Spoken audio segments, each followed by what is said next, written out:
This is QTV News. I am Ansumana Iswanyasi and thanks for joining us. Our headlines. Stakeholders have come together to highlight an insurance scheme, the ECOWAS Brown Card Scheme, that should have a positive impact across the sub-region.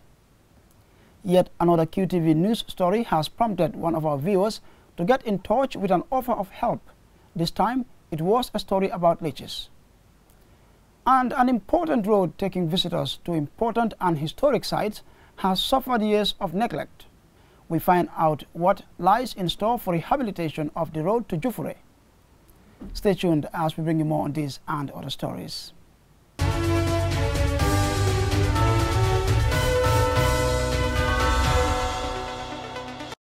And now we look at the news in detail.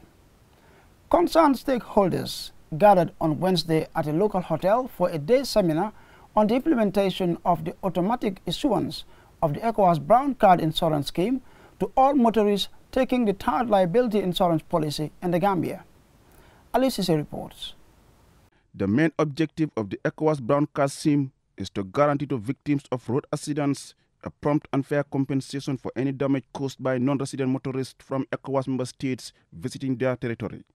Under the theme of the seminar, insurance companies must now issue ECOWAS Brown Card certificate to all motorists taking the usual motor third-party liability insurance policy. Organizers say it is aimed at facilitating free movement of persons, goods and vehicles within the sub-region.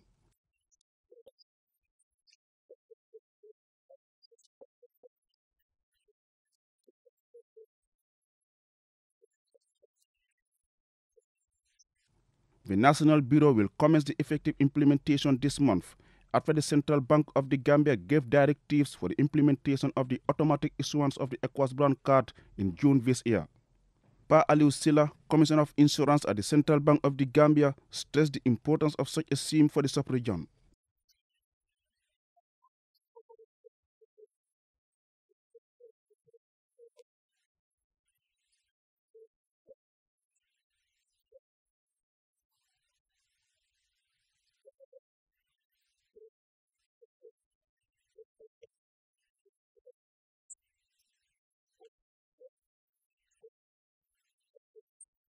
Vaba Gayflow, ECOWAS representative to the Gambia, described the scheme as timely and relevant to the people of ECOWAS. The Brown Card certificate, she said, will mitigate the challenges motorists face.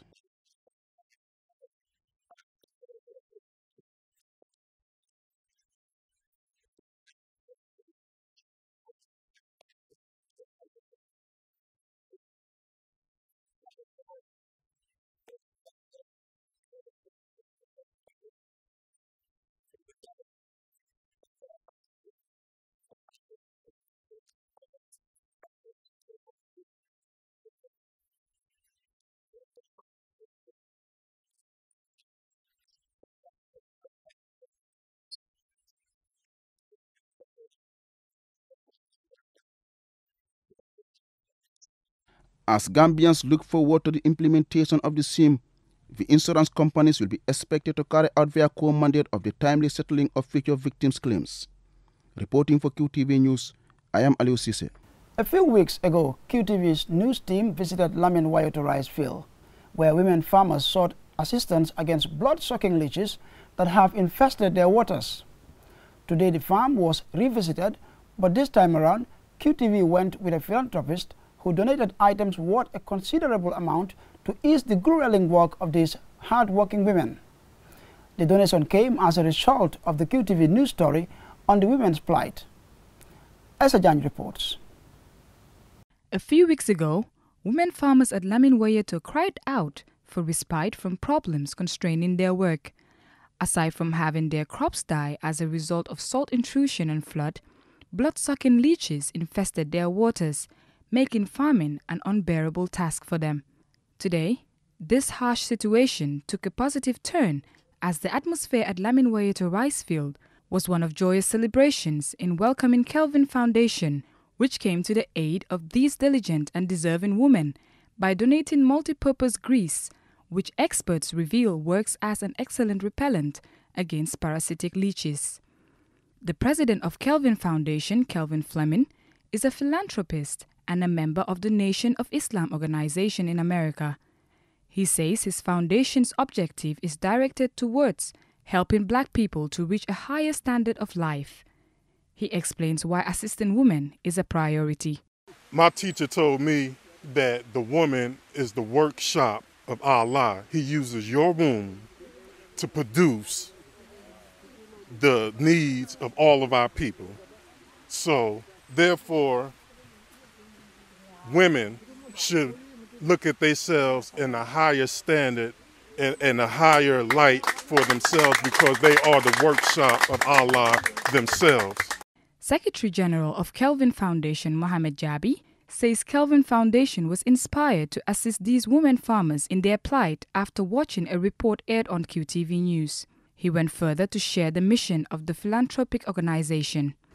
Our activities basically will be on issue of women welfare, the children. We'll also be operating in areas of education and agriculture. We know in this time of the year, August and September are very hard time for Gambian farmers, particularly women. And that's why we decided to buy these 20 bags of rice for them. That will be of value for these women as far as farming is concerned. Rose Jeju, a farmer, and her colleague expressed their sincere gratitude to Kelvin Foundation for their generous support in their desperate time of need. The last time you visited, we told you of our problem with leeches. We have tried many solutions, but to no avail. This man here today is our hero. We pray to God that his riches multiply. May God bless him abundantly. I am so happy today. They brought us rice, clothing, and repellent against leeches that have sucked our blood for many years. All we can say is, thank you. Aside from the leech repellent, Kelvin Foundation further donated 20 bags of rice, a bag of sugar, 10 boxes of second-hand clothing, mayonnaise and chocolate spread, and a box of accessory beads. The women farmers of Lamin Ricefield put on a dance show in appreciation, as well as offering prayers for Kelvin Foundation and promises of making great use of the items donated. For QTV News, I am Aisha Jan. The University of the Gambia held their 2019-2020 first semester orientation ceremony of freshmen on Monday, 2nd September 2019. Plans for new courses to be added to the curriculum were also revealed at the event. Ajifatu Mbub tells us more.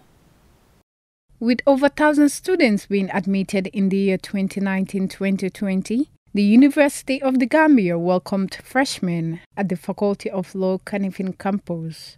Over the years, students have complained of facing many challenges in attending university. Among them are tuition fees, the finding of which has always been a struggle for many pupils. The senior assistant registrar said that unfortunately, the university's hands are tied in terms of assisting with fees. Speaking to the media, he revealed that there are not enough funds coming into the university, saying that as bad as it is to say that they rely solely on students' tuition fees to keep up with the management and development of the university.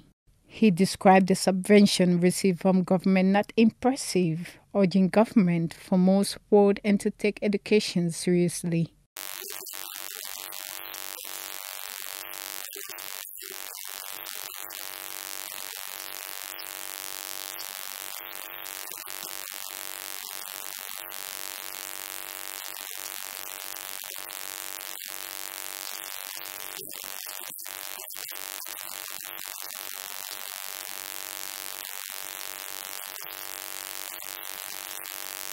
Ibrahim El Damfa, president of the UTG Student Union, said the general performance of students over the past years have been encouraging and that the university is now able to establish the relevant structures and acquire properly qualified lecturers, which has helped increase and satisfactorily improve the performance of children.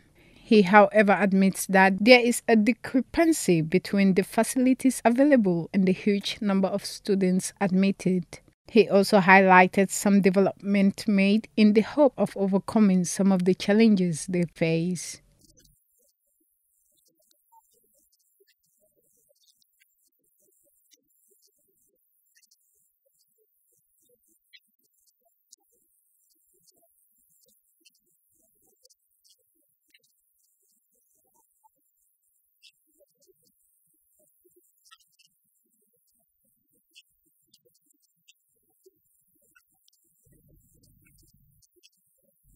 In shedding more light in UTG's development plans, it was revealed that the School of Journalism and Digital Media has added broadcasting and filming in their majoring courses. The dean of the school elaborates.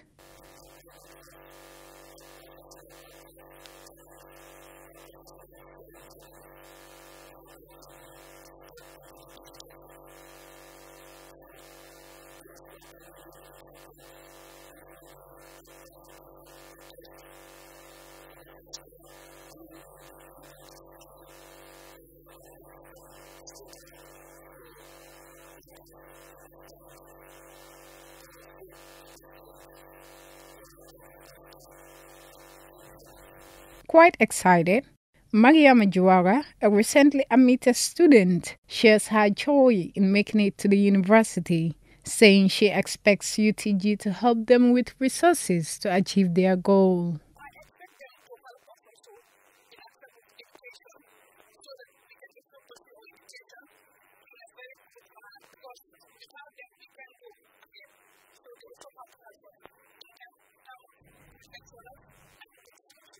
Ajifatu Bintumbub, QTV News. Meanwhile, the number of tourists visiting Jufure is said to be declining as a result of the poor road network leading to the settlement. For years, users of this road have blamed the government for ignoring the bad road conditions. QTV's Alusise was in Jufure and he files in this report.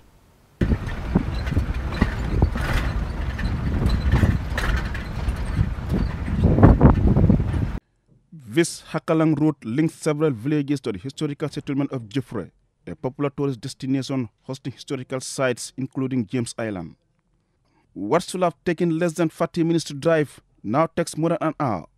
The current road condition has compelled drivers to abandon the road, especially during this time of the year. For hours, these fishermen were waiting for a vehicle to transport their catch to the market in the city Banjul. Ahmed Saidi Mbuch, a driver and fisherman, said he can't wait to see the rehabilitation of the route. We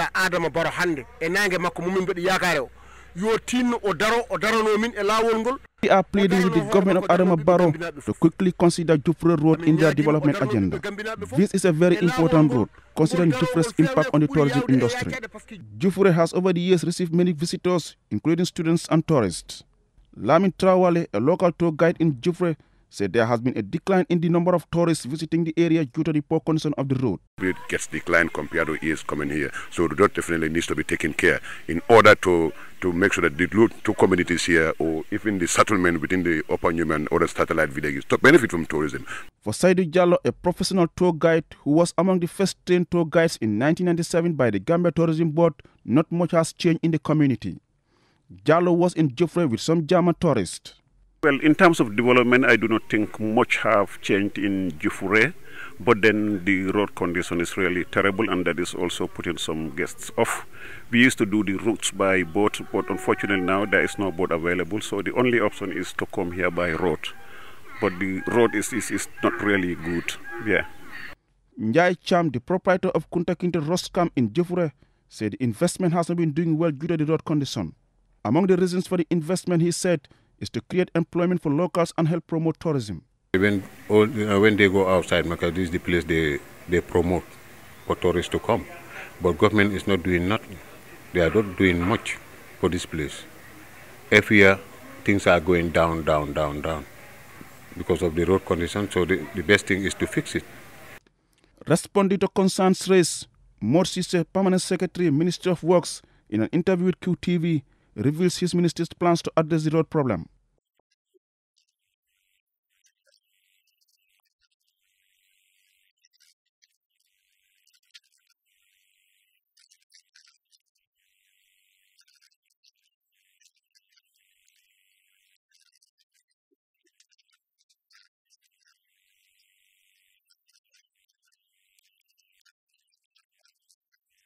The Gambia government is set up in discussion with Gento Group, an indigenous company registered in Sierra Leone, to construct the road. The company has started installing its equipment for the commencement of the work. However, PSC said no agreement had been reached at the time of the interview.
The completion of the road is expected to facilitate easy access to the settlement and by extension improve the socio-economic development of the local dwellers.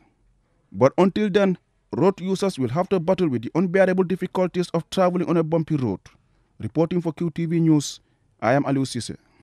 And that report by Aliou Cisse will lead us to the commercial break, but the news continues when we return.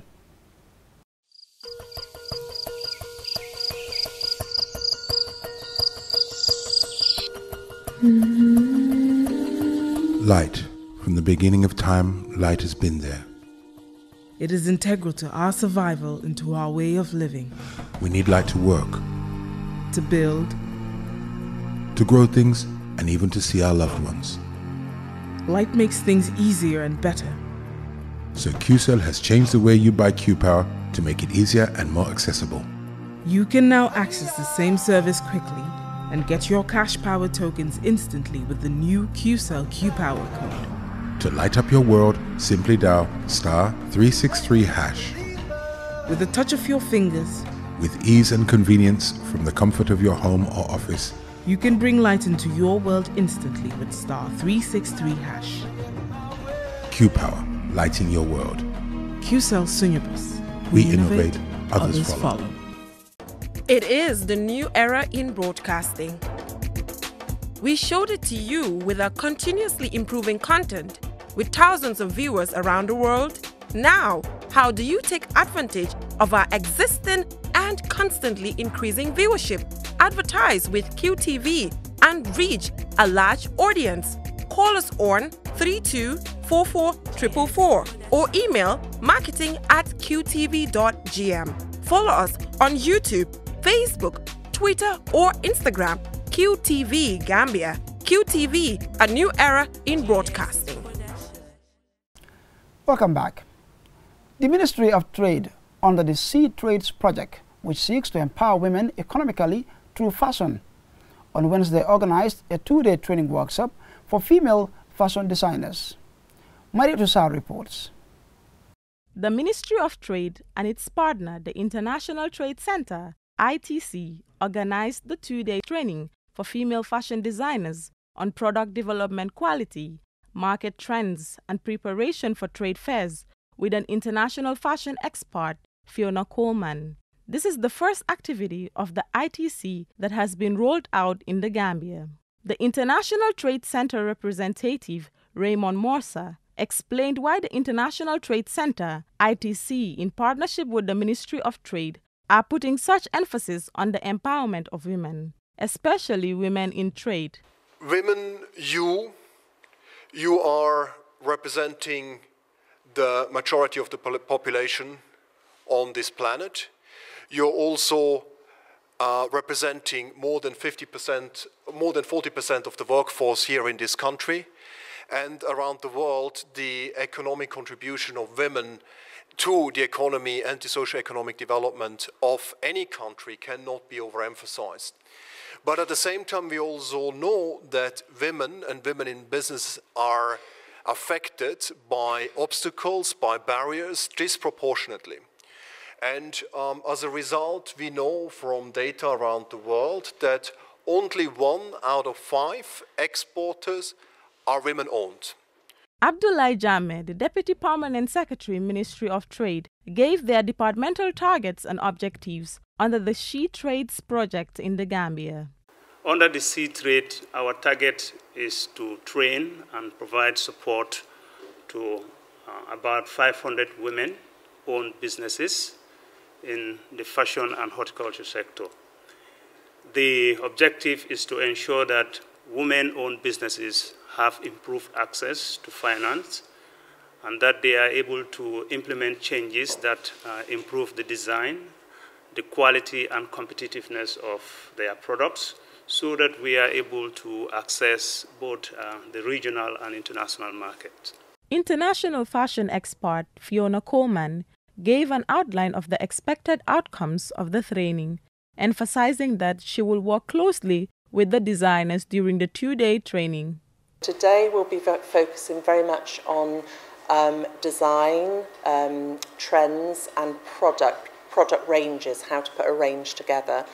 And then tomorrow we'll delve a little bit deeper into the business of your companies and how you can improve that by marketing, I don't know if any of you have attended trade shows before, but how to be more effective at trade shows and working with buyers. So a lot to fit in. I'm not going to be the only one participating. You're all going to be fully participating. The International Trade Center, ITC's She Trade Initiative, is a global initiative launched earlier this year in the Gambia and aims to empower women economically and connect 3 million women entrepreneurs worldwide to the market by 2021. For QTV News, I am Maria Tussar. The Technical Working Group, TWG, with assistance from the World Bank, conducted a validation workshop of the draft Gambia Social Registry Handbook on Tuesday. The handbook seeks to provide a consolidated database on key household characteristics and socio-economic information. Ajibintu Drame reports. The Gambia Social Registry (GAMSAR) is meant to support the efficient implementation of social programs under the National Social Protection Policy. As part of the National Development Plan, the Gambia Social Registry Handbook will be integrated with the Civil Registry and Vital Statistics System, with strict controls and data sharing protocols. Mohamedou Lamin Jaite, PS at the Office of the Vice President, explains more. The National Social Protection Policy promotes universal coverage for various targeted populations. There is insufficient fiscal space to put this into practice, and thus warranting the need to use targeted approach in terms of social protection programs with a view to prioritizing coverage of the poorest and most vulnerable to make social spending more efficient. The workshop brought together stakeholders to discuss and give recommendations and suggestions for updates for the finalization of the draft handbook. There will be key activities to reach the populace to be part of the initiative, such as the public information campaign by registration of Gambian households into the GAMSAR and campaigning to create awareness, household data collection, as well as monitoring and evaluating the effective improvement of social programs in the Gambia. Olimatusi Saho, statistician with GBOS, outlined the important role her department played in the finalization of the draft. This is very impactful because as the implementing institution for the data collection for the Gambia Social Registry, GBOS would be the ones who would be going into the households and speaking to people and taking their information so as to feed it into the Gambia Social Registry. Ibrahima Anjai, Deputy Director of Information Service, explains the expectation when the draft is finalized and released. Coming from the Ministry of Communication, we will be leading the public information campaign, which will ensure that the entire population is aware of the activity that is to be implemented. Because once you have a vigorous public information campaign, it will make implementation very easy and successful. Once stakeholders have agreed its content, the document will be validated and rolled out nationally. Ajibintu Drame, QTV News.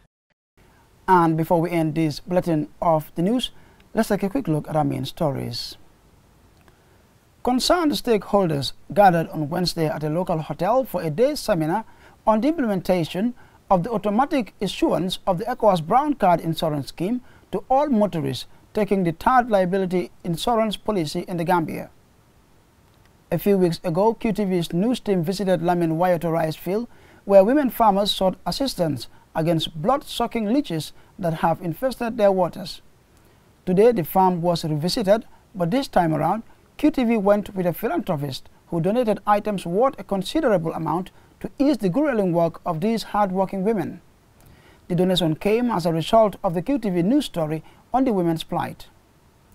And that brings us to the end of this newscast. On behalf of the entire production team, thanks for watching.